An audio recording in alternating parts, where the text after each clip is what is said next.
હું છું મુન્નાની વાતોમાં યુટ્યુબ ચેનલમાં સ્વાગત છે તમારું. મારું સ્વાગત છે.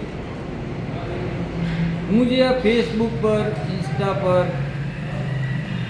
આ જે વિડીયો જોઈ રહ્યો છું કે જે ગરીબ લોકોને નિસહાય લોકોને જે રસ્તા પર એ લોકોને રહેવાની સગવડ ના હોય, ખાવાની સગવડ ના હોય, મેં ઘણા લોકોને એવા જોયા છે કે રાત્રે 12 1 વાગે જઈને એ લોકોને ગરમ ધાબળા આપે છે, પછી જમવાની બી સગવડ કરી આપે છે.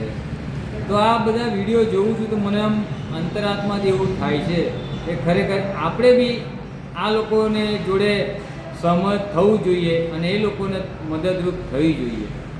બસ હું બીજું કાંઈ આગળ કહેવા નથી માગતો, પણ એટલું જરૂર કહીશ કે તમારાથી જે પણ મદદરૂપ થાય, તમારાથી 1 રૂપિયો કે 2 રૂપિયા કે જે તમારી યથાશક્તિ પ્રમાણે મદદરૂપ થઈ શકો એ જરૂરથી કરવી જોઈએ.